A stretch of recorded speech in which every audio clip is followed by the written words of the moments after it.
Hello តើគ្នាការពីថ្ងៃការពីវគ្គមុនណាគឺឌីនេះមកយើងបានទៅបានប្រទេសភ្លើងកាត់បាត់តាហាហើយវគ្គនេះពួកអាដារ៉ាជាមួយនឹងពួកអាថ្នោតហើយនឹង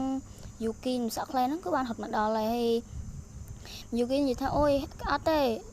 វាមិនពិតទេហើយពាក់សថ្នោតថាអត់ទេហេតុអីក៏ឌីនេះស្លាប់បែបនេះហើយអី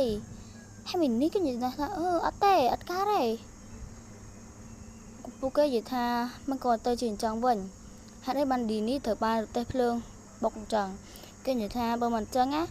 គេនឹងនេះពួកយើងជាមិនខានទេហើយពួកគេក៏រត់ចេញបាត់ទៅអញ្ចឹងទៅគេរត់មកឲ្យបណ្ណាទៅមកពួកគេក៏រត់ចេញបាត់ទៅយប់ក៏បានឈានជើងចូលមកដល់នាងក៏បានចាប់ដើមកំរើកដៃកំរើកជើងហើយនាងក៏បានក្រោកមកវិញដោយពាក់កណ្ដាលខ្លួនតែប៉ុណ្ណោះ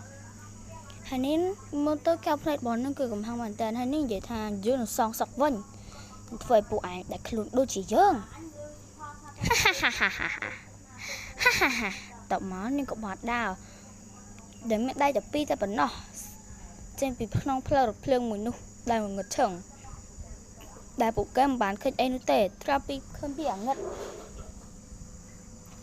កាត់មកដល់អបិសថ្នោតនេះវិញពេលនោះនាងក៏បានមកដល់នឹងកាន់កំបិតមួយយ៉ាងធំសម្ដៅមករកអបិសថ្នោតនោះឬក៏សម្លាប់អបិសថ្នោតនោះចេញបាត់ទៅនាងក៏បានហោះទៅដល់ទៅរកម្នាក់ស្រីអីគេយូគីណោះគ្នាហើយអ្នកស្រីយូគីហ្នឹងពងទងុយទឹកបន្ទាប់មកនាងឲ្យមានគាត់ថាអន្តរអីទេក៏ចូលទៅដល់ហើយក៏បាននិយាយថាហាក់យ៉ាងសងសត់យូគីនិយាយខ្ញុំមិនកើតទេតែនាងហ្នឹងគឺបានចាក់យូគីនឹងបាត់ទៅហើយនាងក៏ទៅសម្លាប់ម្នាក់អីសក់អន្តទៀតកាត់មកដល់តារានឹងវិញគេបានដើរទៅផ្ទះ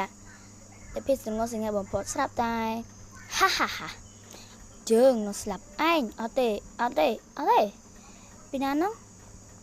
ហើយមិនក៏ស្មាក៏ខ្នងខ្ញុំក៏វិបកបែបកស្បើមហ៎មានអីផង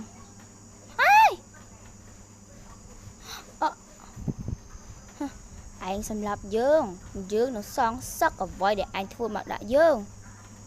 ហាអត់ទេខ្ញុំបានសម្រាប់អ្នកឯងហត់ចូលផ្លូវរថភ្លើងខ្លួនឯងឯឯណាឃើញខ្លួនយើងទេ